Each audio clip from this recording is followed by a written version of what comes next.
Hallelujah, hallelujah. प्यारे खुदाम के नाम को धन्य कहते हैं, मुबारक कहते हैं कि वो वाकई में हमारा जिंदा खुदा है और यकीनन उसने हमें ये शर्फ बख्शा है कि हम उसके हुजूर आ सकें, उसके नाम को धन्य कह सकें, उसके नाम को मुबारक कह सकें, उसके नाम की महिमा कर सकें, उसके नाम की स्तुति कर सकें। और we are pretty much excited. आज मेरी खुशनसीबी है कि हम खुदा के चरणों में बैठे हैं। मेरे साथ मेरा बेटा गैब्रियल है और परिवार के अन्य लोग भी बैठे हैं, आराधना कर रहे हैं। और सबसे खुशी की बात है कि आप सब हमारे साथ ऑनलाइन हैं और प्रभु के नाम को आदर दे रहे हैं, खुदा का शुक्र करते हैं। इससे पहले कि हम इस आराधना को शुरू करें, मैं चाहूँगा कि वचन से एक बड़ी अच्छी बात पढ़ी जाए और उसके बाद हम गीत में शिरकत करेंगे। भजन संहिता उसका 147वां अध्याय और उसके 11वें पद में लिखा हुआ है, यहोवा अपने डरवैयों ही से प्रसन्न होता है, अर्थात उनसे जो उसकी करुणा की आशा लगाए रहते हैं। पहली बात, परमेश्वर अपने डरने वालों से, जो उसका भय मानते हैं, उनसे खुश होता है। और उसके बाद लिखा हुआ है कि और जो उस पर आशा लगाए रहते हैं, परमेश्वर अपनी करुणा उन पर बरसाता भी है। यकीनन जिन्होंने बाइबल के इतने हीरोज हैं और लेडीज हैं जिन्होंने परमेश्वर पर भरोसा रखा, विश्वास किया और इसकी वजह से परमेश्वर ने अपनी करुणा को उनके ऊपर उंडेला। और यही बाइबल इस समय पूरे वचन से भरी हुई है इस विषय पे कि परमेश्वर अपने वायदों को पूरा भी करता है। जो उस पर आशा लगाते हैं, बाइबल के अनुसार हर एक वायदा उनके जीवन में पूरा होता है। परमेश्वर का शुक्र करते हैं इस अच्छी बात के लिए जो हमको सिखाता और बताता है। एक अच्छा सा गीत है, मुझे बड़ा अच्छा लगता है और हम चाहेंगे कि आप और हम मिलके इस गीत को गाएं। अगर आपको आता है तो आप अपनी जगह पे बैठकर, जहां पे आप हैं, किसी भी रूम में हैं, कहीं बाहर हैं या कहीं भी कुछ सुन रहे हैं, अगर आप इस ऑनलाइन वर्शिप को, तो आप जरूर से हमारे साथ इस गीत में शिरकत कर सकते हैं। Ready Gabriel? ऐ खुदा तेरा बंदा तेरे वायदों पे है खड़ा, ऐ खुदा तेरा बंदा तेरे वायदों पे है खड़ा, ऐ खुदा तेरा बंदा तेरे वायदों पे है खड़ा, ऐ खुदा तेरा बंदा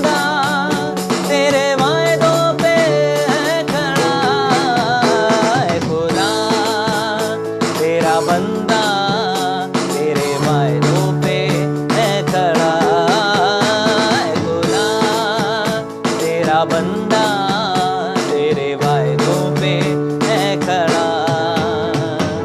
मूसा की लाठी कहती है कैसे होगा, सारा क्यों कहती है कैसे होगा, मूसा की लाठी कहती है कैसे होगा, सारा को कहती है कैसे होगा, कैसे होगा, कैसे होगा, कैसे होगा, कैसे होगा।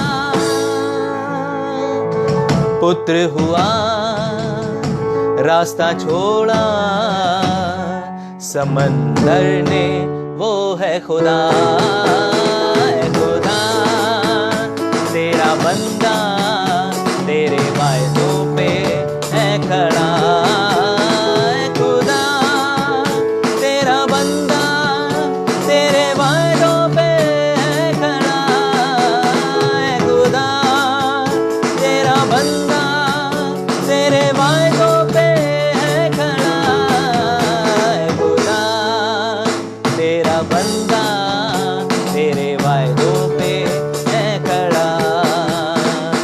कुछ न तुझे नजर आए क्रूस पर निगाह कर, कुछ न तुझे सूझ पड़े वायदे खुदा याद कर, कुछ न तुझे नजर आए क्रूस पर निगाह कर, कुछ न तुझे सूझ पड़े वायदे खुदा याद कर, वायदे खुदा याद कर, वायदे खुदा याद कर, वायदे खुदा याद कर, वायदे खुदा याद कर।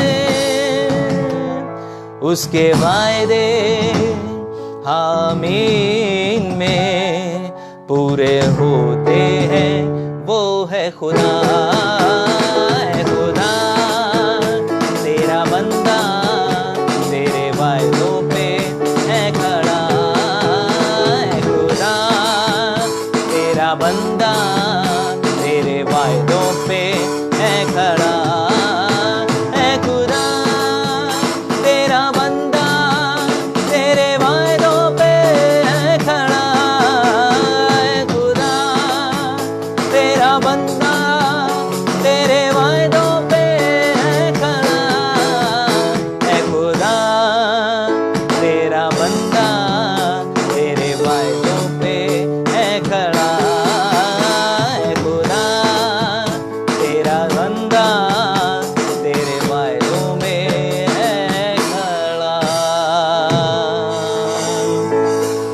वाकई में वायदे हम तभी जान सकते हैं जब हम खुदा का कलाम पढ़ते हैं, जब हम खुदा की बातों को समझते हैं और जानते हैं।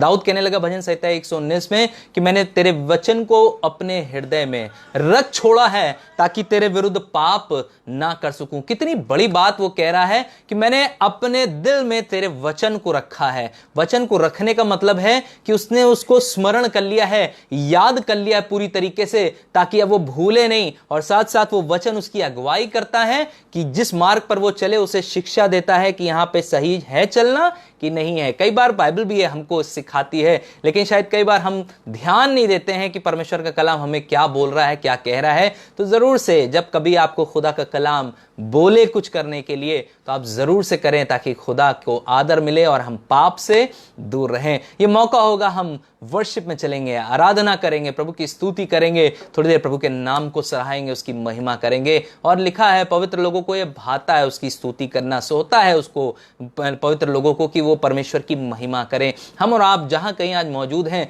आज अपने दिलों को पूरी तरह से तैयार करें ताकि खुदा बाप हमारे दिलों में पूरी तरह से कब्जा करे और फिर वो हमें अपने चलाए ना कि हम अपने चलाए चल सकें। तो आइए थोड़ी देर के लिए अपने आप को तैयार करेंगे। हो सके तो आप अपनी आंखों को बंद कर सकते हैं और हम सब इस वर्शिप सॉन्ग में शिरकत करेंगे।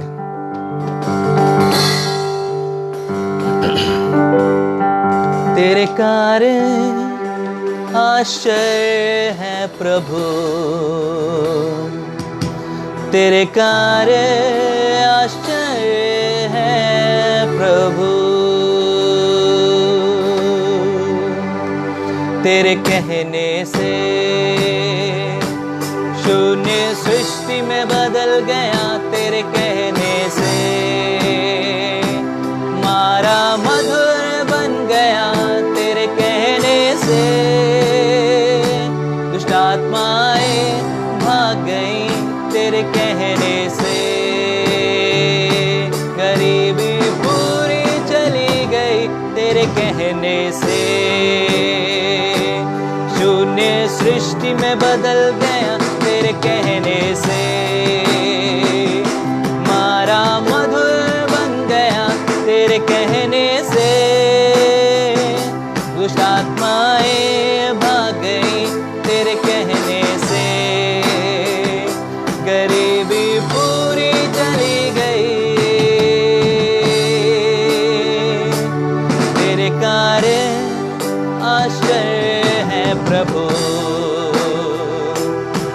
तेरे कार्य आश्चर्य है प्रभु, तेरे कहने से शून्य सृष्टि में बदल गया, तेरे कहने से मारा मधुर बन गया, तेरे कहने से दुष्ट आत्माएं भाग गई, तेरे कहने से गरीबी पूरी चली गई।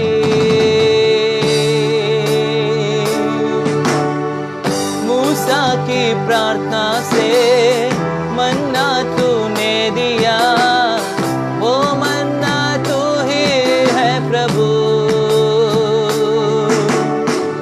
एलिया की प्रार्थना से भोजन तूने दिया, तू मेरा पोषक है प्रभु।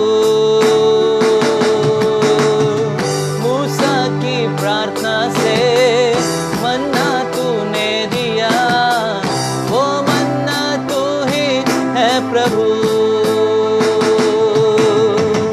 एलिया की प्रार्थना से भोजन तूने दिया, तू मेरा पोषक है प्रभु। तेरे कहने से शून्य सृष्टि में बदल गया, तेरे कहने से मारा मधुर बन गया, तेरे कहने से दुष्ट आत्माएं भाग गई, तेरे कहने से गरीबी पूरी चली गई। लाजर को मृत्यु से जी उठाया तूने, सब कुछ संभव है तेरे लिए।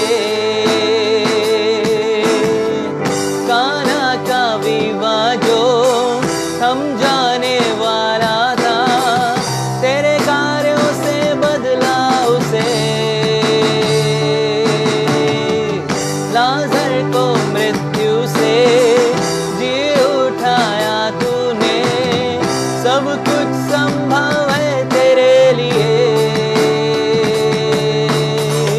काना का बेवा जो थम जाने वाला था, तेरे कार्यों से बदला उसे, तेरे कार्यों से, तेरे कार्यों से, तेरे कार्यों से, तेरे कार्यों से, तेरे कार्यों से, तेरे कार्यों से, तेरे कार्यों से।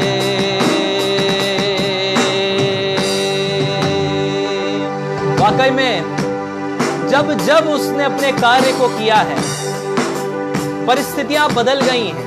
A God of suddenlies, अचानक काम करने वाला परमेश्वर, उसके ताबे हर चीज सबमिट होती है, चाहे सृष्टि हो, एक एक कण धरती का, और हम बनाए हुए इंसान, हर चलने वाला जीव जो इस धरती पर पाया जाता है, सब कुछ परमेश्वर के हाथों में सबमिट करता है। और यकीनन वो आपकी जिंदगी में भी आज कार्य करना चाहता है। यकीन जानिए आज बीमारियां यीशु के नाम में जाती रहेंगी। यकीन जानिए आज परिस्थितियां आपके घर की बदलने वाली हो सकेंगी। यकीन जानिए आज आपके जीवन में एक बड़ा उथल पुथल होने वाला है। वो आसमान का खुदा आपके जीवन में राज्य करना चाहता है। वो शायद अब तक दूर दूर रहा, लेकिन आज वो आपके जीवन में प्रवेश करना चाहता है। लेट हिम अलाउ, उसे आज्ञा दें कि वो अंदर आए, उसे इनवाइट करें अपने जीवन में। हमारा कठोर मन कई बार उससे अपने अंदर आने नहीं देता है। अलाउ करें वो हमारे जिंदगी को बदले। क्या हम अपने आप को तैयार कर सकते हैं इस विषय पे और कह सकते हैं प्रभु आज से जीवन तेरा है, सब कुछ तेरा है, ये सांसें तेरी हैं, शरीर तेरा है, सारी खूबी लियाकत जो हमारे अंदर है वो सब तेरी है प्रभु, तूने दिया है, हमारा कुछ भी नहीं। जब हम ऐसा बोलते हैं तो यकीन जानिए हम प्रभु को पूरी तरह सबमिट कर चुके हैं अपने आप को। सबमिशन और आज्ञाकारिता परमेश्वर को भाता है। क्या हम कह सकते हैं तू बोल प्रभु, तू कह प्रभु, मैं तेरे लिए खड़ा हूँ। तू बोल प्रभु, तू कह प्रभु, मैं तेरे लिए खड़ा हूँ। तू बोल प्रभु, तू कह प्रभु, मैं तेरे लिए खड़ा हूँ। तू बोल प्रभु, तू कह प्रभु, मैं तेरे लिए खड़ा हूँ। तेरे कहने से शून्य सृष्टि में बदल गया, तेरे कहने से मारा मधुर बन गया, तेरे कहने से दुष्ट आत्माएं भाग गई, तेरे कहने से गरीबी पूरी चली गई।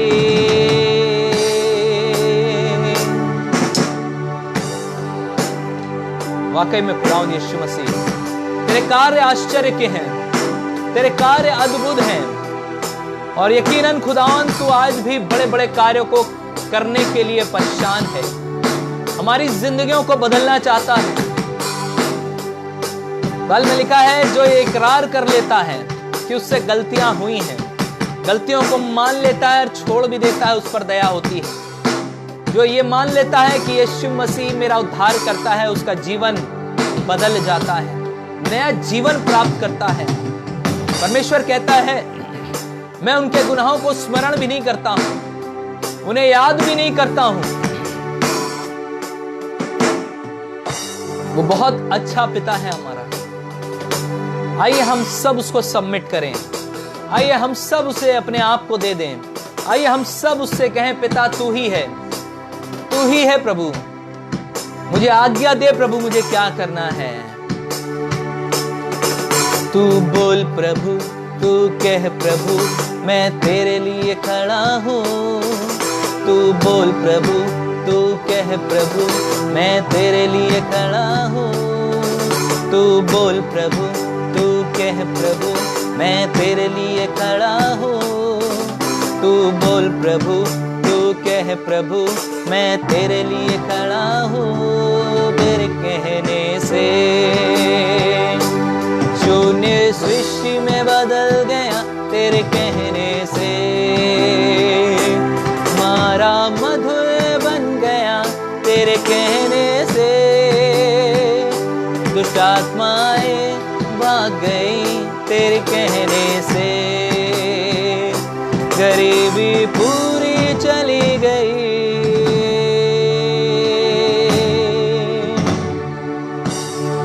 तेरे कार्य आश्चर्य है प्रभु, तेरे कार्य आश्चर्य है प्रभु। अद्भुत काम करने वाले परमेश्वर, सारी सृष्टि को रचने वाले परमेश्वर, हम तेरे हुजूर आते हैं। आज की सुबह तेरे नाम को आदर देते हैं। प्रभु यीशु मसीह, तेरा शुक्र करते हैं उस कलवरी क्रूस के बलिदान के लिए। यीशु मसीह, शुक्र करते हैं कि हर एक चीज जो तूने हमारे लिए रची खुदावन, वो हमारी बेहतरी के लिए थी, हमारी खुशहाली के लिए थी, उसमें कमी नहीं थी प्रभु। लेकिन हमने खुद ही अपने आप को पाप में डालकर उसके गुलाम बन गए प्रभु, अपनी अभिलाषाओं में खुद फंस गए प्रभु। लेकिन प्रभु यीशु मसीह, हम तेरे हुजूर आते हैं, सारी बातों में तेरे नाम को धन्य और मुबारक कहते हैं। तू ही सारी आदर और सारी महिमा, सारी बुजुर्गी के योग्य है। और जो प्लान तूने हमारी जिंदगी के लिए किए हैं, वो हानि के नहीं वरन लाभ के हैं। आज तेरे हुजूर आते हैं, तेरे महिमा करते हैं प्रभु। हमारी जिंदगी में तुझसे बढ़कर कोई नहीं प्रभु, कोई भी नहीं है। सिर्फ और सिर्फ तू है प्रभु, और तेरा ही नाम ऊंचा हो। मेरे घर में अगर गरीबी है तो भी तेरा नाम ऊंचा हो प्रभु। मेरे घर में बहुत खुशहाली है तो भी तेरा नाम ऊंचा हो प्रभु, क्योंकि ये तेरी रहमत है। मेरे घर में बहुत बीमारी है, रास्ता नहीं सूझ रहा है, हर रोज पैसा जाता है प्रभु, लेकिन तूने दिया है, तूने लिया है, तेरा नाम मुबारक है। जिस परमेश्वर से हम हमेशा सुख लेते हैं, उससे दुख क्यों ना लें। तेरा शुक्र हो प्रभु हर एक बात में। इन ऐसी परिस्थितियों में खुदावन, जब चर्चेस बंद हैं प्रभु, लोग घर पे तेरे आराधना कर रहे हैं प्रभु, आमोस में ऐसा लिखा है प्रभु कि तू अपने घरों से उनको इजाजत देगा कि वो आराधना कर सकें प्रभु। और ये वाकई में फैक्ट है प्रभु। जब तेरी इच्छा होती है, तू सड़कों को सुनसान बना देता है।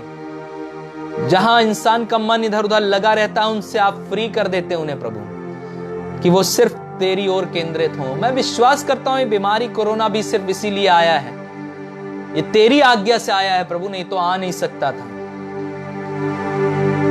और हम तेरा शुक्र करते हैं कि इस कोरोना ने बहुत से लोगों को घुटनों पर ला दिया। जिन्होंने कभी दुआएं नहीं करी, वो दुआ करने लगे प्रभु। जिन्होंने कभी गीत नहीं गाए, वो गीत गाने लगे प्रभु, बाइबल पढ़ने लगे प्रभु।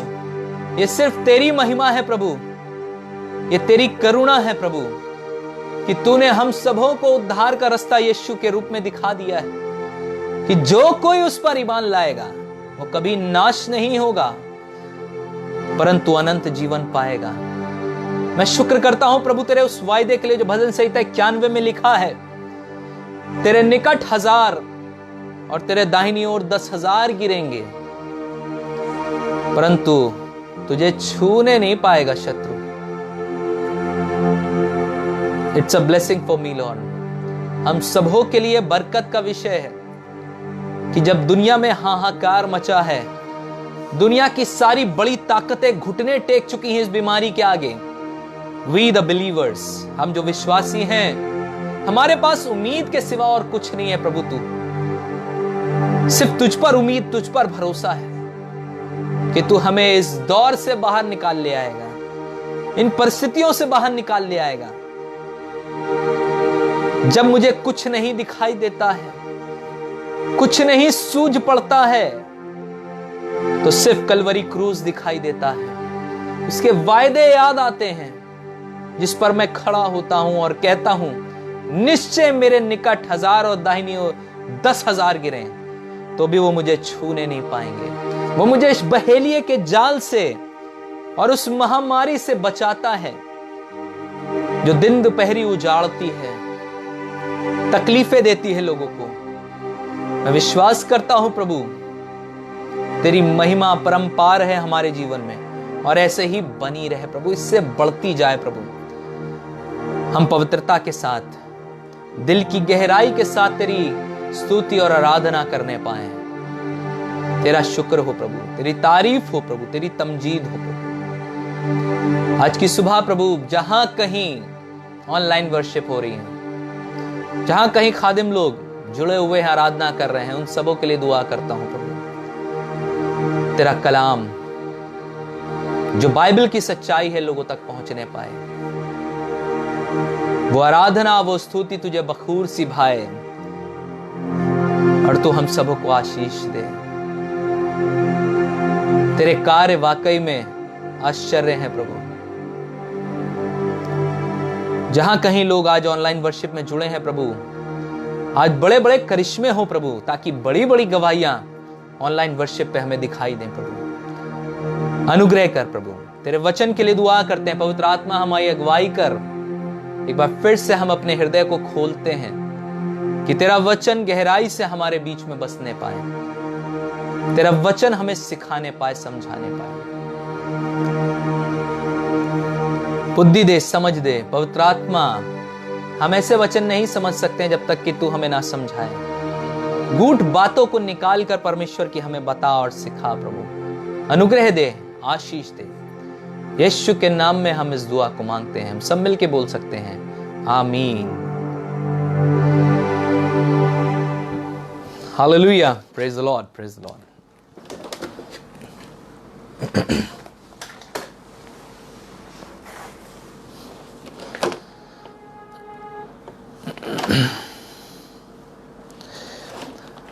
खुदा के कलाम से आज हम फिर से सीखने जा रहे हैं, तीसरे हिस्से पर हैं। अभी तक हम बहुत सी चीजें सीख चुके हैं और खास तौर से हम ये सीख रहे हैं इन दिनों सिलसिलेवार तरीके से कि खुदा का क्या नजरिया है कलीसिया के लिए। परमेश्वर क्या सोचता है कलीसिया के बारे में, what does God think about the church. और आज हम उसके तीसरे हिस्से पर बात करने जा रहे हैं और बहुत अच्छा लगेगा आपको ये टॉपिक जब हम सिलसिलेवार तरीके से सीखेंगे। 2 हफ्ते और हम इसी विषय पे अभी बात करेंगे। बहुत कुछ है सीखने के लिए और मुझे उम्मीद है कि आप सब बड़े इत्मीनान से इस वचन को सीख रहे हैं, समझ रहे हैं। अगर ऑफलाइन भी होके आप सुनते हैं तो आप जरूर से कोटेशंस को, जो बाइबल वर्सेस हैं, उसे नोट करें। इस वचन को दूसरों तक शेयर करें ताकि लोगों तक पहुंच सके। अगर आप अपने इस समय मोबाइल पे हैं तो जरूर से इस वीडियो को शेयर करें औरों को भी, क्योंकि हमारा एक मेन मकसद यही है, परमेश्वर के कलाम को दूसरों तक पहुंचाना। अगर ये वचन आप सुन रहे हैं और दूसरे नहीं सुन पा रहे हैं तो आपके पास एक शेयर बटन है मोबाइल पे, आप उसे दबा सकते हैं और ये शेयर कर सकते हैं वीडियो दूसरों तक पहुंचने के लिए। खुदा आपको आशीष दे। सो हम वचन की ओर चलेंगे। खुदा का क्या नजरिया है कलीसिया के लिए। एक बार 2 भाई थे और दोनों बहुत बदमाश थे, बहुत बदमाश, इतने बदमाश कि आप सोच नहीं सकते थे। उनकी मां ने आके फादर से कंप्लेन करी, क्योंकि फादर भी उनको कंप्लेन करते थे। कॉन्वेंट स्कूल में पढ़ते थे तो वहां फादर थे।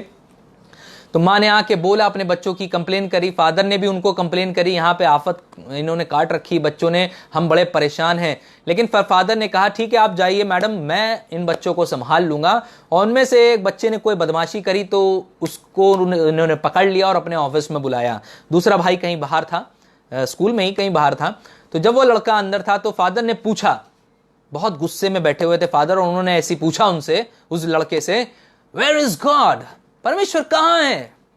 अब लड़का बिल्कुल सक्का बक्का एकदम परेशान हो गया, कहने लगा क्या करूं क्या करूं। उसके बाद कुछ जब समझ में नहीं आया तो उसने कुछ नहीं बोला और चुपचाप निकल के बहुत तेज वहां से कमरे से भागा। उनके जैसी भागा बाहर निकल रहा था तभी उसका भाई उससे टकराता है और उससे कहता भैया भागो यहां से। कहने लगा उसका भाई क्यों भागो भाई।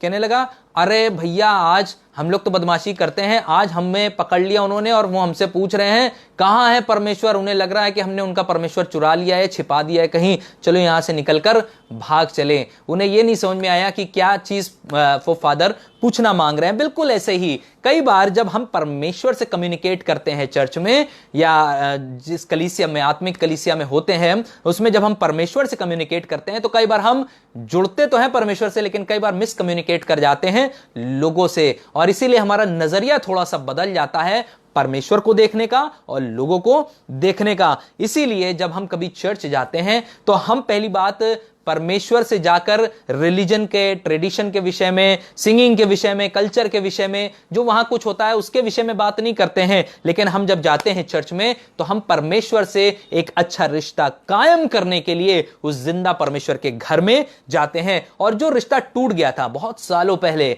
हजारों साल पहले जब वो रिश्ता टूटा आदम के जरिए, तो यीशु मसीह के जरिए वो रिश्ता फिर से परमेश्वर ने कायम किया। यीशु मसीह ओनली लिविंग अवतार ऑफ द लिविंग गॉड, वो जिंदा परमेश्वर का लिविंग अवतार था वो जो इस धरती पर आया। खुद यीशु मसीह यहूदी था, बहुत अच्छी बात समझने की है। खुद यीशु मसीह यहूदी था, लेकिन उसने आकर यह नहीं कहा कि मैं यरूशलेम के मंदिर को बनाऊंगा, लेकिन पता उसने क्या कहा, मैं अपनी कलीसिया को बनाऊंगा। सोचिए, यहूदी है यीशु मसीह, लेकिन वो ये नहीं कह रहा है कि मैं अपना यरूशलेम का मंदिर बनाऊंगा आके, लेकिन वो कहता है मैं अपना चर्च बनाऊंगा, मैं अपना उस मंदिर, अपनी कलीसिया बनाऊंगा जिस पर अधोलोक के फाटक कभी गालिब नहीं आने पाएंगे। यहूदियों का मंदिर यीशु मसीह के बाद कई इन्वेजन्स हुए, वहां पे कई हमले हुए और उसमें पूरी तरह से नेस्त नाबूद हो गया, तबाह हो गया, बर्बाद हो गया। और अब उन लोग तैयारी कर रहे हैं तीसरा मंदिर बनाने की, और हो सकता है बहुत जल्द वो बना भी ले जाएं। लेकिन वहां पर इस समय कोई, यरूशलेम में सिर्फ एक ही मंदिर है, वो था जो पहले बर्बाद हो गया, अब कोई मंदिर नहीं, लेकिन वहां पर सिनेगॉग्स हैं, यानी कि छोटे छोटे आराधनालय हैं, जिसका जिक्र कई बार आप बाइबल में पढ़ते होंगे कि यीशु मसीह इस आराधनालय में गया, उस आराधनालय में गया, तो वहां पे ऐसा किया। तो ऐसे ही यरूशलेम में, या आप कह लें इजराइल में, इस समय सिनेगॉग्स बने हुए, अभी मंदिर सिर्फ एक ही है वहां पे जो टूट गया, तबाह हो गया, तीसरे की तैयारी कर रहे हैं बनाने की। लेकिन ऐसे ही उन्होंने ढेरों आराधनालय सारे दुनिया में बना रखे हैं, 3-4 अपने इंडिया में हैं, जैसे कोचीन, नागपुर, ईस्टर्न इंडिया में कई पाए जाते हैं। ऐसे करके कई आराधनालय बना रखे हैं। लेकिन परमेश्वर जो चाहता है वो ये नहीं कहता, यीशु मसीह आके ये नहीं कहता कि मैं अपने लिए आराधनालय बनाऊंगा, लेकिन वो कहता है मैं अपने लिए कलीसिया बनाऊंगा। और इसका मतलब है, कलीसिया का मतलब होता है कुछ चुने हुए लोग जो मिलकर परमेश्वर की आराधना और स्तुति करते हैं। तो बहुत ध्यान से सोचने की जरूरत है अजीजों, जब हम चर्च में हो तो ये याद रखें कि हमें बना कौन रहा है, हमें बना कौन रहा है। पहली बात, कोई टीचर नहीं बना रहा है, कोई कंपनी नहीं बना रही, कोई सोसाइटी, कोई समाज नहीं बना रहा है, लेकिन आपका जिंदा खुदा आपको बना रहा है। कितनी खूबसूरत बात है कि वो आसमान का खुदा हमें बना रहा है। एक मेरे साथ पद निकाल के आप पढ़ सकते हैं, मरकुस रचित सुसमाचार उसका 11वां अध्याय और उसका 17वां पद। मरकुस रचित सुसमाचार उसका 11वां अध्याय और उसका 17वां पद। यहां पे लिखा हुआ है, और उपदेश करके उनसे कहा, क्या यह नहीं लिखा है कि मेरा घर सब जातियों के लिए प्रार्थना का घर कहलाएगा, पर तुमने इसे डाकुओं की खो बना दिया है। देखिए कितनी गजब की बात यीशु मसीह ने कोट करी यहां पे कि मेरा घर सब जातियों के लिए प्रार्थना का घर होगा, लेकिन तुमने उसे डाकुओं की खो बना दिया है। यहां पे यीशु मसीह ने ये लाइन क्यों कोट करी, इसको समझाने के लिए मैं आपको एक चीज बताना मांगता हूं। यीशु मसीह ने या परमेश्वर ने जो कुछ हमें जिंदगी में दिया है, अच्छी सेहत अता करी है, अनुग्रह अता किया है, बुद्धि अता करी है, ताकत अता करी है, अभिषेक दिया है, और इसके लिए उसने कोई प्राइस नहीं सेट किया, उसने कोई पैसा निर्धारित नहीं किया है। आपको किसी भी चीज को पैसे की देने की जरूरत नहीं है अगर आप परमेश्वर से अपने लिए कोई चीज मांगते हैं, क्योंकि परमेश्वर ने ऑलरेडी पे कर दिया है ये सारी चीजें, और इसीलिए आपके लिए सब मुफ्त है। जब कभी आप, आजकल बहुत लाइफ कोचेस आ रहे हैं, जो लाइफ कोच का मतलब होता है जो मोटिवेट करते हैं, मोटिवेशनल स्पीकर्स होते हैं। कई मोटिवेशनल स्पीकर्स इस समय इंडिया में हैं, अब्रॉड हैं, और लोग जाते हैं सुनने के लिए ताकि अपने आप को मोटिवेट कर सकें। वो स्पीकर्स आपको नहीं जानते हैं, और जब तक आप उनका टिकट खरीद के उस हॉल में नहीं बैठते हैं तब तक आपसे उनका कोई लेना देना नहीं है। अगर आपने पेमेंट नहीं किया तो आपसे मिलने को भी नहीं तैयार होंगे। लेकिन हमारे परमेश्वर ने मिलने का हमसे कोई प्राइस नहीं सेट किया, कोई पैसा नहीं सेट किया, हमें बरकत देने का कोई पैसा उसने सेट नहीं किया है। वो चाहता है बस हम उसके पास आए, वो हमसे बात करें, हमारी प्रार्थनाओं का जवाब दें और हमें दिशा निर्देश दे सके कि हमें कैसे चलना है। देखिए होता क्या था उस मंदिर में, उस यरूशलेम के मंदिर में लेविटिकल प्रीस्ट हुआ करते थे, जो लेवी पद पे थे, याजक लोग थे। उनके विषय में मैं आपको बताना मांगता हूं कि जब लोग उनके पास दुआ कराने आते थे तो वो उनसे रुपया चार्ज करते थे या कोई दान दक्षिणा लेते थे। जब वो प्रार्थना कराने आते थे अपनी चंगाई की तो उनसे कोई दान दक्षिणा लेते थे। जब ब्लेसिंग की दुआ कराने थे तो भी दान दक्षिणा ली जाती थी। इस चक्कर में पैसा पैसा, उन्होंने हर चीज को पैसे के इर्द गिर्द बना दिया था। और इसीलिए यरूशलेम के जो मंदिर था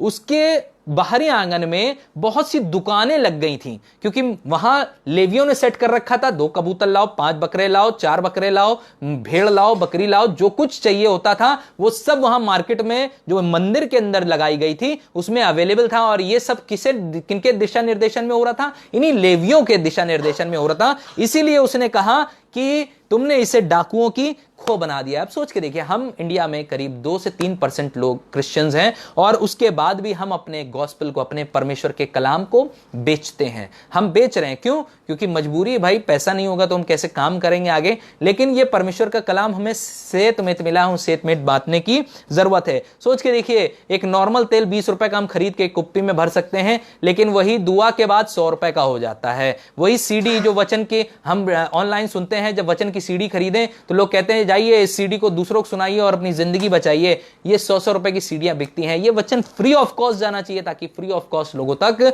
पहुंचने पाए। यही तो मैं समझाने की कोशिश कर रहा हूं कि जो कुछ यीशु मसीह ने ऑलरेडी कलवरी पे पे कर दिया है, अपनी जिंदगी को देके, अपने खून को देके, उसका हम प्राइस कैसे सेट कर सकते हैं, हम उसका पैसा कैसे लगा सकते हैं। और यही यीशु मसीह समझाने की कोशिश कर रहा था। अगर आप परमेश्वर से अच्छी जिंदगी चाहते हैं तो उसके लिए आपको पे करने की जरूरत नहीं है। ऑलरेडी परमेश्वर ने आपके लिए अच्छी जिंदगी ठहरा के रखी हुई है।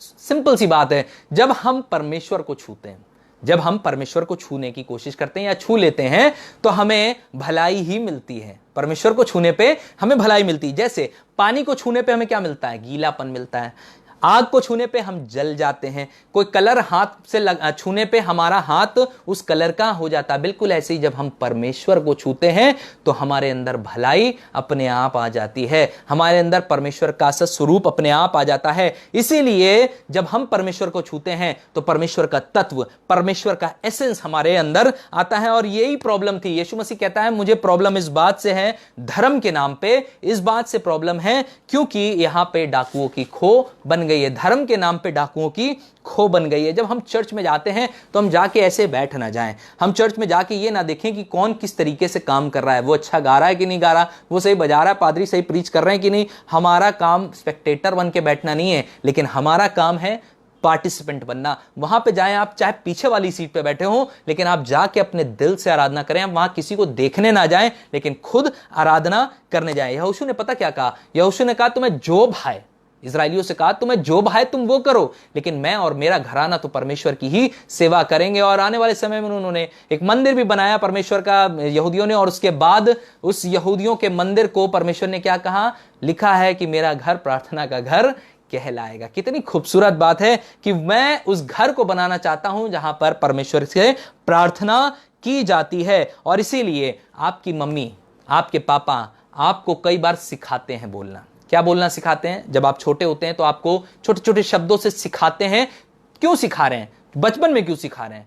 क्यों? क्योंकि बड़े होने पर आपसे आसान हो जाएगा बातचीत को करना। बिल्कुल ऐसे ही परमेश्वर भी जब हमें चर्च में लाता है, हमें सिखाने की कोशिश करता है, आराधना के द्वारा, वचन के द्वारा, गीतों के द्वारा, तो हमें यह बताने की कोशिश करता है कि मैं तुमसे इस तरीके से कम्युनिकेट कर सकता हूं, मैं इस तरह से तुमसे बातचीत कर सकता हूं। उसने अपना जो बाइबल हमें दिया है ना, ये परमेश्वर का लव लेटर है। इसे तो वाकई में लव लेटर ही कहा जाएगा। यूहन्ना 3:16 इसका अगर जैसे लेटर लिखा जाता है तो लेटर के ऊपर उसका एक सब्जेक्ट होता है ना, किसी को आप एप्लीकेशन लिखते हैं तो उस पर एक सब्जेक्ट लिखते हैं कि ये लेटर इस विषय पे है। बिल्कुल ऐसे ही यूहन्ना 3:16 is the subject of the Bible, और ये लेटर की तरीके उसका सब्जेक्ट है जहां पे लिखा हुआ है परमेश्वर ने जगत से ऐसा प्रेम किया कि उसने अपना एक लौता पुत्र दे दिया ताकि जो कोई उस पर विश्वास करे वो नाश ना हो परंतु अनंत जीवन पाए। यही हमारे परमेश्वर की सोच है हमारे लिए कि जब हम परमेश्वर के घर में आए, जब उसके घर भवन में बैठे, तो ये पूरी दुनिया के लिए होना चाहिए, ना कि किसी इंसान के लिए। कई बार लोग सीमित कर देते हैं कि वो इनका है उनका है, लेकिन नहीं, वो परमेश्वर का घर है। और जब हम खुदा के घर जाएं तो ये सोच के जाएं कि हम खुदा के घर में मौजूद है। हो सकता है जब आप किसी गवर्नमेंट ऑफिस जाएं, किसी अस्पताल जाएं, किसी म्युनिसिपल ऑफिस जाएं, वहां पर आपका काम बने और ना बने, लेकिन मैं आपको गारंटी दे सकता हूं इस बात की कि अगर आप परमेश्वर के घर में आएंगे और परमेश्वर ने अगर आपसे कह दिया है कि कुछ हो जाए आपके जीवन में, तो यकीनन वो होकर रहेगा। वो कहता है आकाश और जमीन टल जाएंगे परंतु मेरा कलाम कभी भी टलने वाला नहीं। मेरे मुंह से निकला हुआ वचन कभी लौट कर मेरे पास वापस नहीं आता। जो मैंने कह दिया वो होकर रहेगा। इसीलिए यीशु मसीह ने अपने अंदर परमेश्वर के उस भवन की एसेंस को रखा, उस उपस्थिति को रखा, उस प्रेजेंस ऑफ गॉड को रखा, जिसके द्वारा वो दिखाना मांग रहा था कि मेरे को, यानी कि वो खुद को कह रहा था कि मुझे मार दो और मैं 3 दिन में अपने आप को वापस जिंदा खड़ा कर दूंगा। इस भवन को गिरा दो और मैं से 3 दिन में वापस खड़ा कर दूंगा। मेरे साथ एक पद निकाल के पढ़िए जो आपको मिलेगा भजन संहिता 105 और उसका 37वां पद। भजन संहिता 105 और उसका 37वां पद। यहां पे लिखा हुआ है, तब वह इज़राइल को सोना चांदी दिलाकर निकाल लाया और उनमें से कोई निर्बल नहीं था। देखिए, परमेश्वर जब अपने लोगों को लेकर चलता है तो पहली बात तो वो उन्हें सोना चांदी दे देता है। इजरायलियों को जब उसने बाहर निकाला तो सोने चांदी से भर दिया, इतना भर दिया कि आप सोच नहीं सकते हैं। इतना दान उन्होंने जमा कर लिया वहां से। और उसके बाद लिखा है कि उनमें से कोई भी निर्बल नहीं था। इंग्लिश में लिखा है, निर्बल का जो वर्ड आता है इंग्लिश में वो है फीबल, और जब इसे ट्रांसलेट किया जाता है हिब्रू बाइबल से तो इसका मतलब होता है वीक फाइनेंशियली। ये शारीरिक कमजोरी की बात नहीं हो रहा है, वो रिश्तों में कमजोर नहीं होगा, वो फाइनेंशियली या पैसे से कमजोर नहीं थे, और वो इमोशनली भी कमजोर या शारीरिक रूप से भी कमजोर नहीं थे। परमेश्वर हर फील्ड में बात कर रहा है इस विषय पे कि अगर मैं तुम्हें निकाल के लाया हूं, मैंने तुम्हारे लिए प्लान सेट किए हैं, तो मैं जानता हूं कि तुम कभी भी निर्बल होने नहीं पाओगे। परमेश्वर की यह इच्छा है कि जब आपके साथ वो जुड़े तो आप कभी निर्बल अपने आप को महसूस ना करें, और इसीलिए परमेश्वर की उपस्थिति आपको ताकतवर बनाती है। एक बार एक बच्चे ने अपने पापा को आसमान की ओर दिखा के पूछा, एक हवाई जहाज जा रहा था और उस हवाई जहाज को दिखा के पूछा, पापा इस हवाई जहाज का क्या साइज होगा? पापा ने कहा, बेटा इतना सा दिख रहा है। फिर उसके बाद कहने लगे, क्या इतना ही बड़ा है? तो पापा ने कहा, ठीक है रुको, अच्छा मैं तुम्हें एक दिन जवाब दूंगा इसका। और फिर एक दिन उसे पापा उसका एयरपोर्ट ले जाता है, और जब वहां जाता है तो देखता है वो बच्चा कि वो जो हवाई जहाज का साइज है वो बहुत विशाल है, बहुत बड़ा है। तब लड़के ने पूछा, पापा इसका क्या मतलब है, आप मुझे क्या समझाने चाह रहे थे?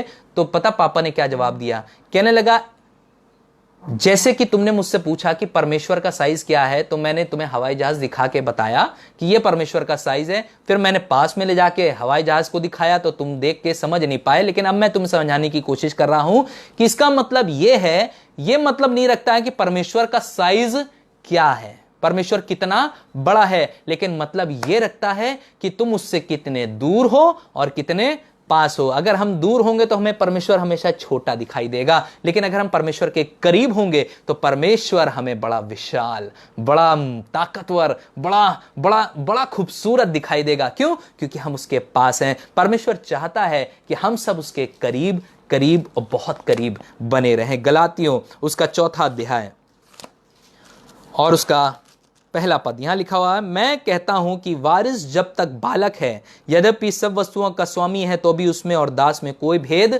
नहीं रह जाता। देखिए, जब तक बच्चा छोटा होता है तो घर का नौकर और बच्चा बराबर होता है, क्योंकि वो घर को कंट्रोल नहीं कर सकता है, वो घर का मालिक नहीं बन सकता है। बिल्कुल ऐसे ही नौकर भी घर का मालिक नहीं बन सकता है। लेकिन जब बड़ा हो जाता है तभी वो घर का मालिक बन सकता है, जब वो सयाना हो जाता है, समझदार हो जाता है। सिखाने का मेरा मतलब यह है कि कुछ डिनोमिनेशंस में बैप्टिज्म बच्चों के जब होते हैं, बड़ी दिक्कत की बात है। पहली बात ये बताइए कि एग्जाम मेरा है, मैं दूसरे से कह दूं जाओ एग्जाम दे दो मेरा, तो क्या हो सकता है? हो ही नहीं सकता है। वो एग्जाम मेरा नहीं दे सकता है। क्यों? क्योंकि जो कुछ मुझे करना है वो मुझे ही करना है जाके। या मैं कहूं मुझे मेरी पिटाई होने वाली, मैं कहूंगा भैया तू मेरे बदले मार खा ले, क्या ऐसा हो सकता है? नहीं, कोई नहीं खाने को तैयार होगा। बिल्कुल ऐसे ही बच्चे के बिहाफ पर कोई उसको बपतिस्मा नहीं दिला सकता है, क्योंकि उसकी जिम्मेदारी खुद उस बच्चे को लेनी जरूरी है। इसीलिए प्रभु यीशु मसीह ने भी इस बात को समझाने की हमें और आपको कोशिश करी खुद बपतिस्मा लेने के द्वारा। पहली बात, जब हम परमेश्वर के भवन में आते हैं तो हम कई बार मिस इंटरप्रेट कर जाते हैं। परमेश्वर ने जो हमें सामर्थ्य दी है, जो हमें अधिकार दिए हैं, हम उनका गलत इस्तेमाल कर ले जाते हैं। हम परमेश्वर की जिंदा कलीसिया हैं, और इसीलिए जब कभी आप चर्च में आए तो अपने आप को चर्च का एक हिस्सा जरूर से समझे। जितने लोगों ने परमेश्वर के कलाम को सुना, परमेश्वर ने उन्हें अपने साथ जोड़ लिया। प्रेरितों काम उसका 2 अध्याय और उसका 47वां पद देखिए क्या लिखा है यहां पे। और परमेश्वर की स्तुति करते थे और सब लोग उनसे प्रसन्न थे, और जो उद्धार पाते थे, सुनिएगा, जो उद्धार पाते थे, उद्धार तभी पाते थे जब वो विश्वास करते यीशु मसीह उद्धार करता है, बपतिस्मा लेते थे। तो लिखा है जब वे उद्धार पाते थे तो उनको प्रभु प्रतिदिन उनमें मिला देता था। कौन कर रहा है? ये खुद परमेश्वर उनके अंदर उनको मिलाता चला जा रहा है। सिंपल सी बात सिखाने का मतलब यह है कि उद्धार के जरिए परमेश्वर के हम जन बनते हैं, ना कि किसी और चीज से। जब हम चर्च बिल्डिंग की बात करते हैं तो चर्च बिल्डिंग में क्या होता है कि एक रजिस्टर होता है जिसके अंदर आपको फंड्स जमा करने होते हैं ताकि आपको सेवाएं दी जा सकें, जैसे शादी की, मौत मिट्टी की, जन्म की, और भी बहुत सी सेवाएं होती हैं जिसके द्वारा आप जुड़ते हैं कलीसिया से। तो वहां पे एक रजिस्टर होता है जिसमें आपका नाम लिखा जाता है। लेकिन जब आप परमेश्वर की आत्मिक कलीसिया में मौजूद होते हैं तो पहली बात, आपको नया जन्म पाया हुआ जरूरी है, और जीवन की पुस्तक में तभी आपका नाम लिखा जाता है। कितनी सिंपल चीज है ना। इधर बहुत झाम है, इधर पेमेंट करना है तब हमारा नाम होगा, लेकिन उधर सिर्फ मान लेना कि यीशु मसीह मेरा उद्धार करता है, हम जिंदा कलीसिया के सदस्य अपने आप ऑटोमेटिकली बन जाते हैं। परमेश्वर ने पता क्या कहा? क्या लिखा नहीं है कि मेरा घर सब जातियों के लिए प्रार्थना का घर कहलाएगा? अभी मैंने बताया आपको यीशु मसीह यहूदी था, इसीलिए वो जा पाया उस आराधनालय में। लेकिन देखिए, समझने वाली बात यह है कि यहूदी किसी गैर यहूदी को परमेश्वर के भवन में कभी जाने नहीं देते थे।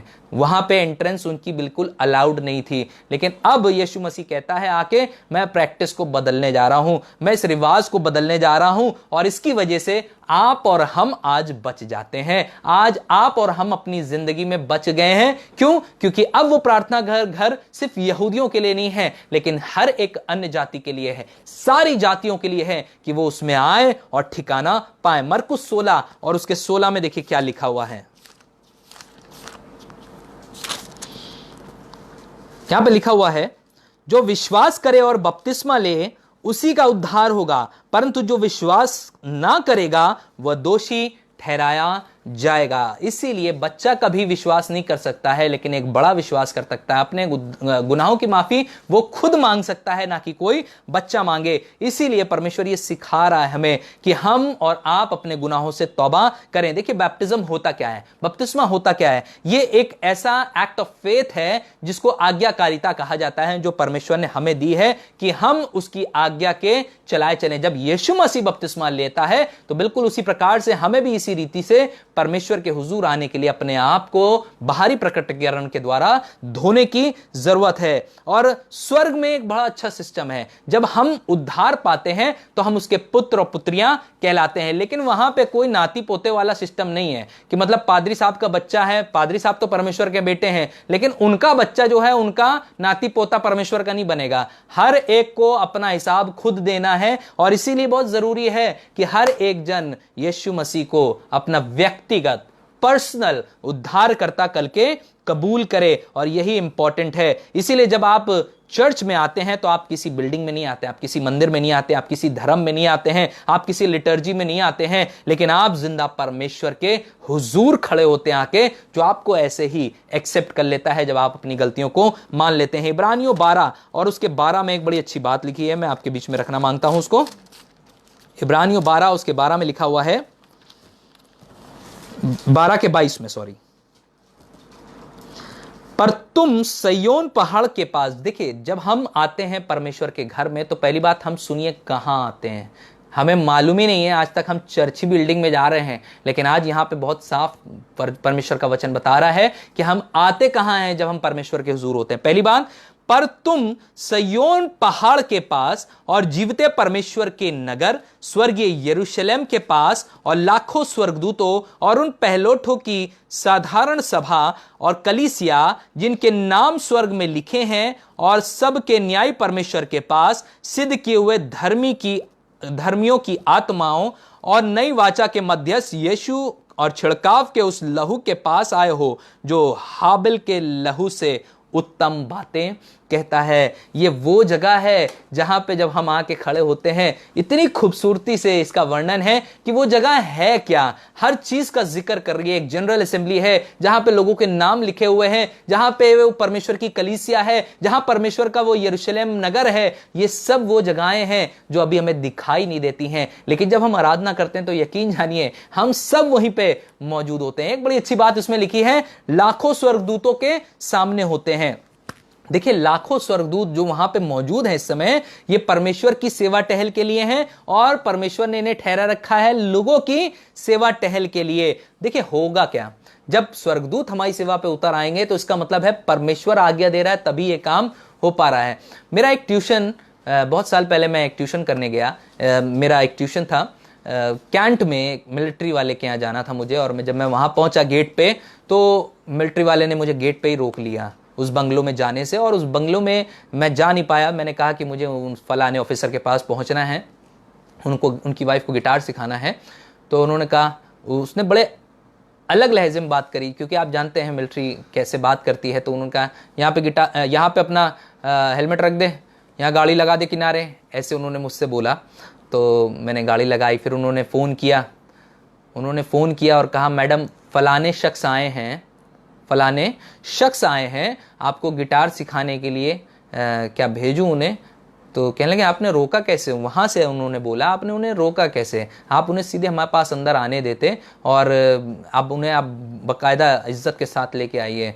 उन्होंने भैया जल्दी से आए, उन्होंने बड़े कायदे से, सर ये आपका हेलमेट। अभी थोड़ी देर पहले स्टेटमेंट कुछ और चल रहा था, लेकिन जैसे ही उनका जवाब आया मेरे पास, उस आदमी के पास, वहाँ से स्टेटमेंट बदल गया और उन्होंने हेलमेट बड़े इज्जत से मुझे पकड़ाया। और मैंने पूछा कि उनका घर किधर है? कहने लगे, चलिए सर मैं चलता हूँ। और वो मेरे साथ साथ गाड़ी में, मैंने कहा बैठ जाइए, उनका नहीं। और वो दौड़ता हुआ मेरे साथ गया और वहाँ उस घर तक मुझे पहुंचा के आया। तो ये कितनी बड़ी बात मेरे लिए उस समय थी कि एक मिलिट्री वाला मेरे लिए इतना करने की कोशिश कर रहा है। बिल्कुल इससे भी ज्यादा परमेश्वर के स्वर्गदूत हमारे लिए परेशान रहते हैं सेवा टहल करने के लिए, क्योंकि परमेश्वर उन्हें आज्ञा देता है कि वो हमारी सेवा करें। तो जो फरिश्ते, करोड़ों फरिश्ते परमेश्वर के हुजूर खड़े होते हैं, वही फरिश्ते हमारी सेवा के लिए परमेश्वर अपॉइंट करता है। सोच के देखिए, परमेश्वर ने सिर्फ कहा यरीहो की दीवार गिराने के लिए आराधना और स्तुति करो, बाकी काम मेरा है। कौन कर गए? फरिश्ते ही तो गिरा गए आके। पौलुस सिलास जिस जेल में बंद थे, उस जेल को न्यों से हिलाने का काम किसने किया? उन फरिश्तों ने किया, क्योंकि परमेश्वर हमारे लिए अपॉइंट करता है।